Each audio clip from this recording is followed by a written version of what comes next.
Hi, Srini Palia, Global CEO of Wipro Limited, and you're watching Taking Stock.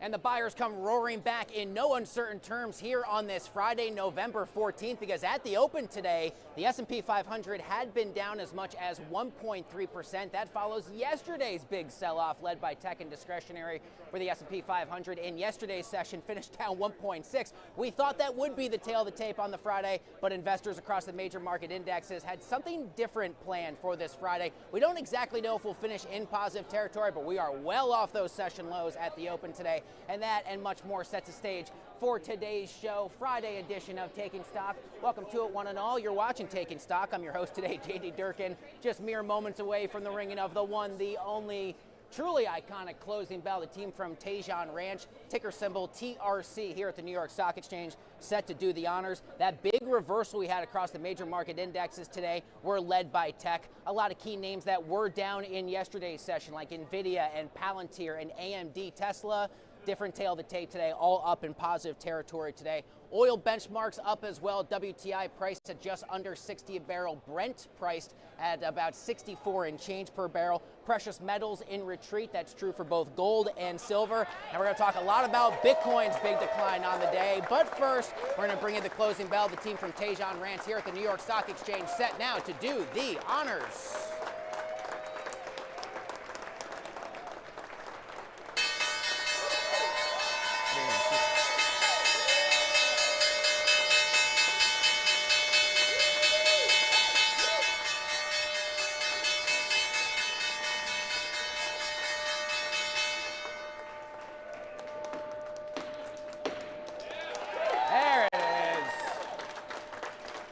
On this Friday, the crowd goes wild, and that means we officially bring about a close, not just to today's price action, but to a very busy, jam-packed week across the major market indexes that did see the S&P 500 week-to-date fall about 0.6%, and it's going to finish down 0.05%. The Dow down 0.6, the NYSE Composite Index down 0.3% on the day, and the small caps in the green. You love to see the Russell 2000 get in on the fun. Looks like the Russell will finish up about 0.2% here for the final tail of the tape on this Friday. Let's bring in Jay Hatfield. He is the CEO of Infrastructure Capital Advisors now. He is our kickoff guest on this Friday edition of the broadcast. Welcome. It's great to have you here today. Thanks, great to be on. Can I get your perspective first and foremost? Let's take a step back. I mean, this has been a wild week. We've gone back and forth between risk off to risk on. What have you noticed across the major market indexes on a crazy few days? Well, we were actually expecting this. It's normal for the market to pull back after earnings. So we had all the tech earnings, and you saw that pullback. But what was encouraging is where the market really bounces at the 50-day moving average. And that's really, so we crashed below it, came right back up to it, and then bounced off that. So that's very bullish from a technical perspective. So we're still bullish on the market. I have a 7,000 S&P target for year end. Your year-end S&P target still sits at 7,000? 7,000, yes. So we have 300 points of upside roughly. There we go. So we bounced off that 50-day moving average on Friday's session of last week. So it's good that you're paying attention to the technicals. Right. Talk to me about some monetary policy concerns. What does the Fed do here? We're about 3.5 weeks out from the next and final FOMC decision of the year. Government data has been kind of tough to come by. What are you watching for out of the FOMC? Well, we actually don't expect them to cut, but we're not concerned about that. The only way they'll cut is if we have a very weak labor report, and we really have no idea what that's going to be like. It's normally inaccurate anyway. It's probably going to be more inaccurate than ever. But we're not worried about that because the next Fed chair will cut rates, and you'll notice the 10-year has not gapped out. It trades at 100 over the expected rate that it's going to be cut to next year. So rates have not been disturbing this market. It's been completely a tech wreck, and we don't mind that. We have conservative funds. They've actually been outperforming, so it's good to discipline investors and remind them being not in 100% tech sometimes does make sense. Yeah, you mentioned the 10-year Treasury yields up only 2 basis points on the day, but we did see kind of Treasuries fall yesterday in the session and yields rise on the backdrop of maybe some concerns over bond issuance and things like that. Talk to me about the fundamental flaws that you see right now with the Fed and some of those bigger considerations. We're talking a lot about the data that they're taking into consideration. What do you see for this current iteration of the Fed as you head into the last meeting of the year? Well, quickly, they have 3 problems. The 2% target's way too low, should be 2 to 3, then we could cut. They don't properly measure inflation, so CPI is distorted because it uses a historical delayed shelter component. And then finally, they're terrible forecasters. They don't use the money supply. Inflation comes from debasing the money supply. They ignore it. And so they're really fundamentally flawed, and hopefully the new Fed chair reforms the Fed. What are you seeing out of the big tech names, the mega caps? The vast majority of them have already reported quarterly earnings, but as we know, you got the big one coming up next week, NVIDIA. What's on your radar? Well, that's why we thought the market might pull back. We've said 100 times we're not in a bubble, but that doesn't mean we're not fully valued. So when you hit that full value, which happened to be around our target of 7,000, but we still like some of the Mag 8. So we still like Amazon. We think that's cheap. We like Marvell. It's not in the Mag 8, but it's a competitor to Broadcom. I was going to say, you had an 8 there. I was wondering what the 8 was. Right, yeah. Well, so we include Broadcom and Tesla as well. But Marvell's a competitor to Broadcom, so we like that. That's cheap. So I would urge investors to look at the PEG ratio, so PE to growth, and don't overpay. When you buy Palantirs, et cetera, you can really get smashed in these downturns because there's no valuation floor. So we are optimistic, and we're optimistic about NVIDIA, although expectations are going to be high like most tech stocks. Yeah, of course, and we've seen NVIDIA beat previously and maybe not be quite enough for investors. And good note there on PEG ratio, gives you much more of an apples-to-apples comparison than simple PE ratios. We have to leave it there, but you're an outstanding kickoff guest here to have for the broadcast. Great. Please Thanks, come back. AJ. We'll do Great it again to see you. soon. Thank That you. is Jay Hatfield. He is the CEO of Infrastructure Capital Advisors. Have a terrific weekend. Josh, going to grab your microphone. Todd, my man, you and I are going to go for a walk, and as Jay and I were just talking about, it is all eyes on the central bank, 3.5 weeks out from the next and final FOMC decision of the year. So we'll take a look at the latest event contract, poly market odds to the question, what will the Fed do in December? Like Jay was saying, the narrative had been all year that we had been expecting an interest rate cut of 25 basis points. That officially changed today, both for CME Group and for poly market participants. 35% chance of no change in the FOMC's rating, 46% chance of a 25 basis point cut, and a 2% chance of a 50 basis point cut. Much more in alignment with CME Group, with inflation still at 3%, maybe a bit too high for the comfort of FOMC policymakers. We get that decision on Wednesday, December 10th.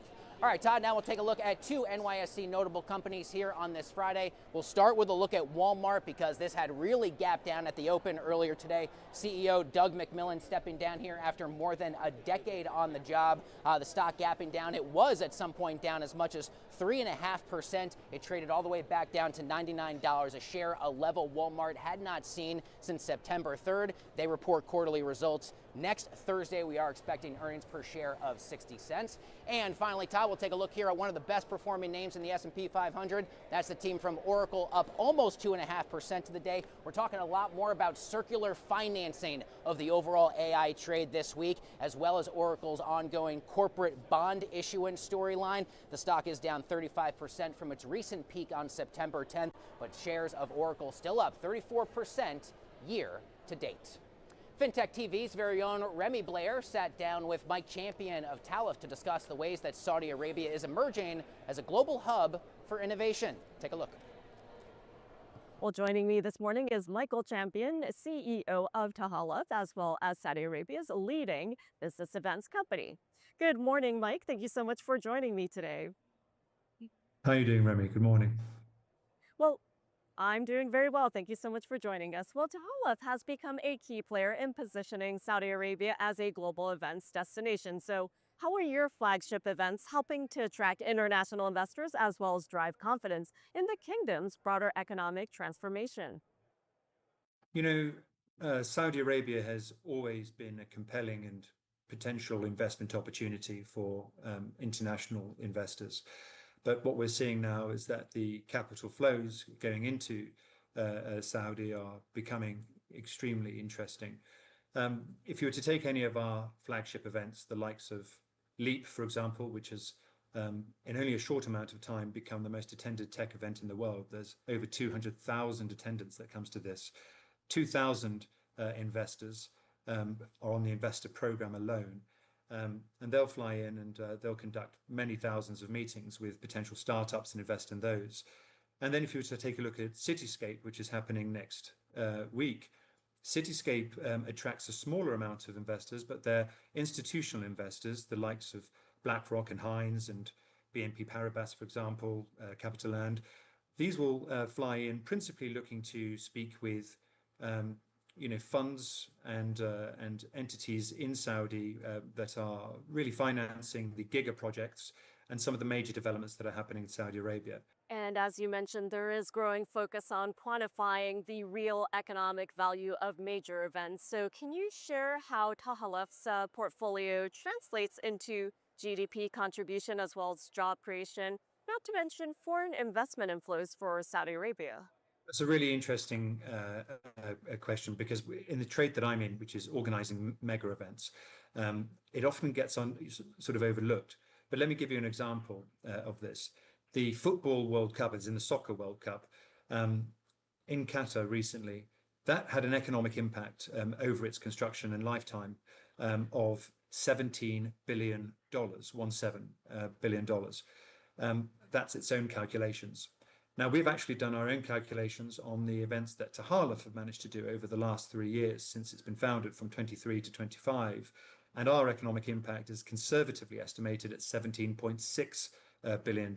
Saudi Arabia's diversification journey relies on building globally competitive industries beyond oil. So, how does Tahaluf's model of event creation as well as international partnership align with Vision 2030's broader diversification goals? Yes, we're a for-profit enterprise, but we only really operate in areas that the government considers to be strategic.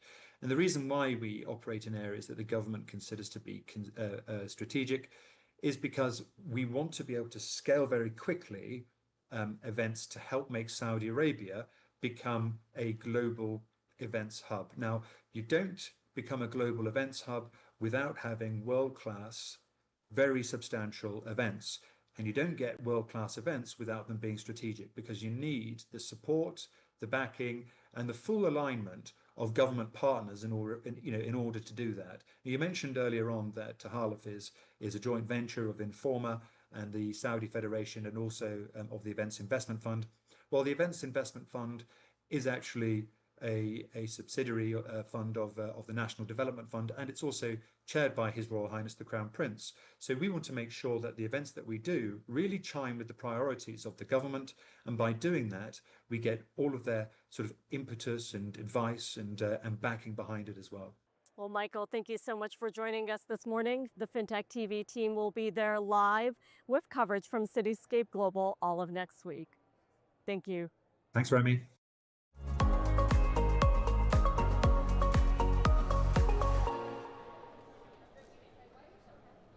Welcome back to the broadcaster, watching Taking Stock, still live from the trading floor of the New York Stock Exchange. Time now at this hour for a few fintech, crypto, and AI-related headlines to finish up your trading week. First up, the crypto majors. Man, oh man, Bitcoin, Ethereum, Solana sliding further today after the Q4 bear market continued to intensify. Get this, Bitcoin falling below 95,000 for the first time since May 6th, down 4.7% on the day, currently trading at 94.7 and change.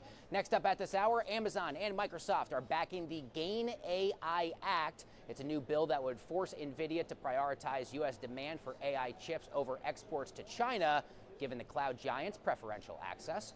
And finally, investors yanking $870 million from Bitcoin ETFs yesterday. It is the second largest outflow on record, deepening this ongoing crypto sell-off. And thank goodness for us all, I have a true pure play expert here in all things crypto to help us understand what is going on. A good friend of ours here on the show. Please welcome Andy Bayer. He is head of product and research at CoinDesk Indices. Thank you for being here. I thought you were going to say, thank God it's Friday and we can go have a weekend, but crypto doesn't have weekends, so we're going to have to watch closely to see what happens tonight and until Asia opens Sunday night. No, you're not kidding. So yeah, so at least, I mean, I usually cover equity, so right. Yeah, I usually sleep well on Saturdays and Sundays until futures at Sunday at 6.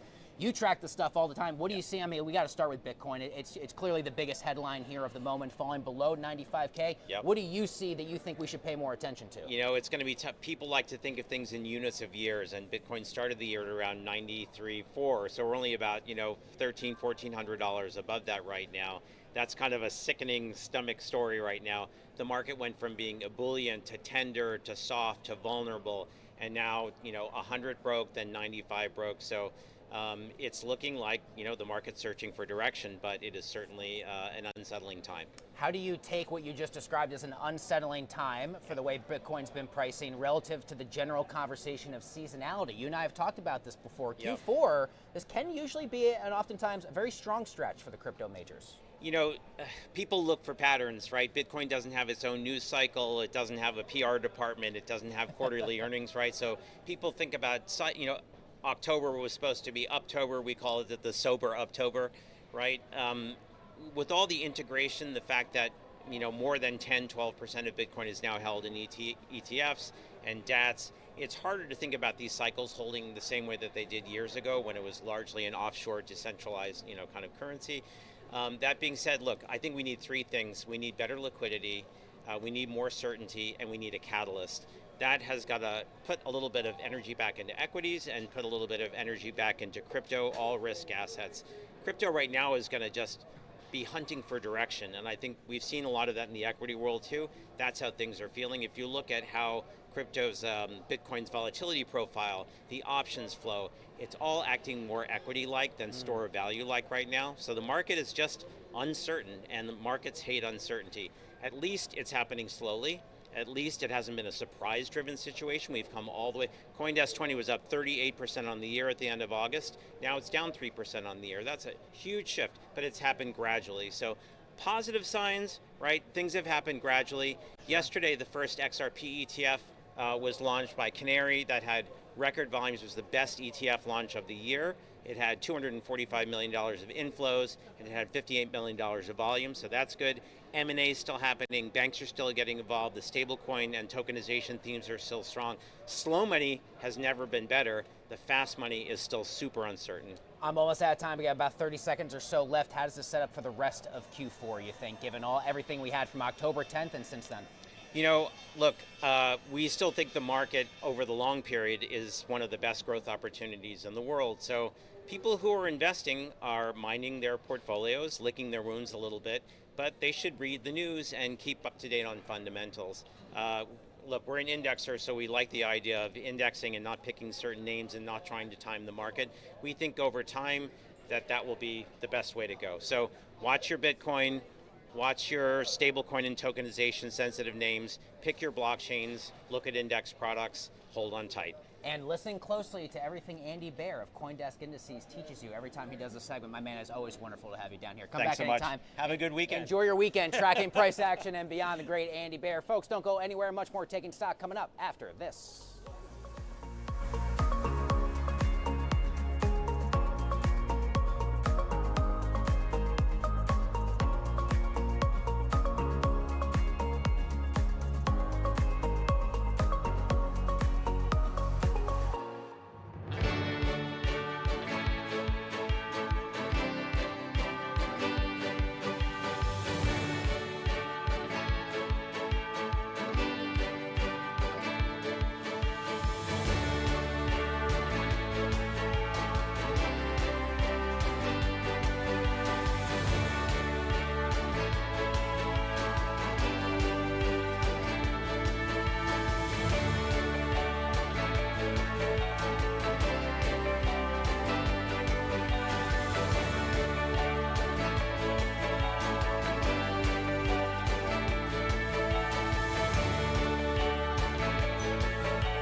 Welcome back to Taking Stock, live from the trading floor of the New York Stock Exchange. Now we'll bring you the latest headlines you need to know in the worlds of startups, raises, and rounds for your trading Friday. First up, AI coding tool Cursor raising another $2.3 billion, yes, billion with a B, dollars, just 5 months after its last round. Next up, OpenAI leading a $15 million seed round for Red Queen Bio. It's a new startup aiming to prevent the development of AI-enabled bioweapons. And finally, Swedish autonomous trucking startup Einride is going public in a SPAC deal to the tune of $1.8 billion. The New York Stock Exchange's own Ashley Mastronardi sat down with Omri Shatire of SimilarWeb to discuss all of the ways that the company is driving new opportunities for analytics firms and beyond. Have a look. When NYSE listed JP Morgan and Walmart need data intelligent insights, they rely on SimilarWeb. Joining me now is SimilarWeb's VP of Data and AI, Omri Shatire. Welcome to the New York Stock Exchange. Thank you, Ashley. It's great to be here. So what is SimilarWeb? And besides JP Morgan and Walmart, who are some of your customers? So we're in the business of helping companies understand and compete in the digital world. So, it used to be in SEO and content and understanding paid marketing or organic marketing in Google. And the world is now changing a bit to the Gen AI world, to ChatGPT and the LLMs. And essentially, we have customers from all around the globe, all the different industries, from shipping to the biggest financial services, investors, and we're covering the entire globe, which is very fun for me as a data guy.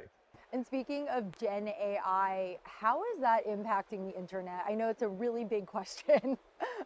No, it's a great question. I think it's one of the questions we get a lot from all of our customers. How should they change their strategy? How should they adapt to the world that is now changing? And there's a few very interesting facts that, Google is still king. It's still winning. They're not losing a lot of traffic, but ChatGPT is growing at a tremendous pace. They're now the 6th largest website in the world. And it's not only that, they're sending traffic which converts better. So the traffic coming is better for the website. It's converting at a 2x pace than regular search and traditional methods. And I understand, speaking of, that you have technology that helps companies understand what ChatGPT and perhaps other AI platforms are saying about their brands or their businesses. Can you share more about that? Definitely. So we're seeing essentially where companies getting their traffic from. So if they're coming from ChatGPT or from Gemini or from Claude or other LLMs, we see this actually happening in a daily basis. And we've now released our new Gen AI intelligence, which means we see the traffic, but also what are people searching on those Gen AI platforms. So is your brand being mentioned for different questions, for different topics? How much is it being mentioned, and how can you win this? What you need to do in order to really drive traffic from this? And it's a great way to convert more people to understand your value, your business, and the products you're offering.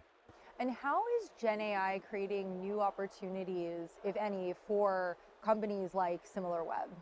So it's a great question, and also one of the things we see is that ChatGPT users are actually 99.5% using also Google, and people need to understand that. In SimilarWeb, we see both. It's not only we see traffic from ChatGPT or from Google, but we see what's happening in both, and the pie is getting bigger. People are using both platforms, and they're getting more traffic and more insights from those platforms. So we can see that and help our customer understand what they need to do. So if you're a company and you do have these insights on what ChatGPT or an AI platform is saying about your company, and maybe it's not the most positive, is there any way to change that? Yeah, so we see it, and it's constantly changing. For example, we've seen, and everybody knows about that Reddit has been a winner until August. Like when ChatGPT mentions your brand, it then sends traffic to Reddit. We see this actually changing. So the LLMs are constantly changing the way they're finding information. It used to be Wikipedia and Reddit. Now it's more strategic website, might be partnerships that you're doing. It might be pages you're listed on or appearing on, which are not necessarily just Reddit or Wikipedia. So you need to track that in real time. Omri Shatire, VP of Data and AI at SimilarWeb. Thank you so much for joining us at the New York Stock Exchange. Thank you very much for having me.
Welcome back. This is Scarlett Sieber from Money 2020, and we're here with another segment of Hindsight 2020, your weekly financial history lesson that proves history doesn't repeat, but it sure loves a good remix.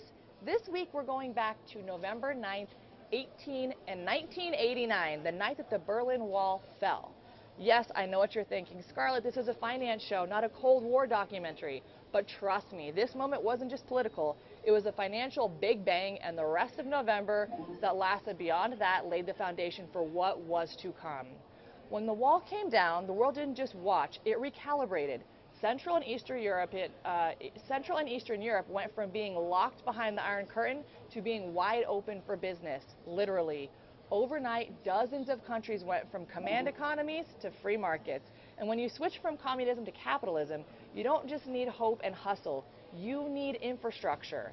You need things like banks, stock exchanges, regulators, accountants, and yes, even auditors. No hate auditors, but you know. Western banks saw the opportunity too, and they moved fast.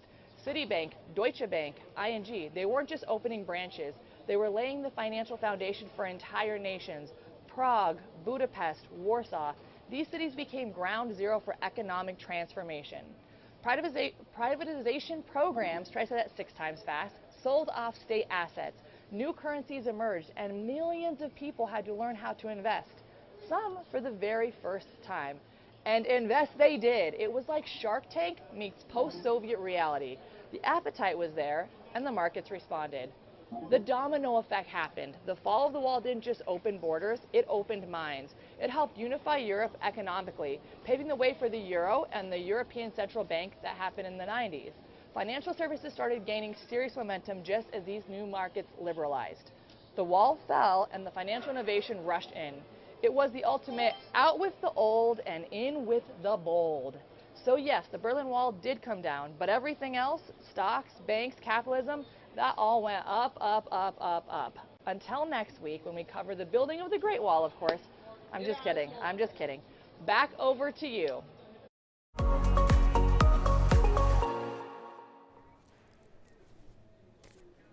Welcome back to the broadcast next week here on Wall Street. Believe it or not, at long last, we are expecting to get some bit of government data. The September jobs report is supposed to finally be released on Thursday, subject to change, of course. Tuesday, earnings from Home Depot. Wednesday, earnings from NVIDIA. That's the big dog on Wall Street. We'll hear what Jensen Huang and his leather jacket have to say. And next Thursday, the team from Walmart will be reporting quarterly earnings. Thank you for watching Taking Stock all week long. Have a great weekend. We will see you Monday. Thank God.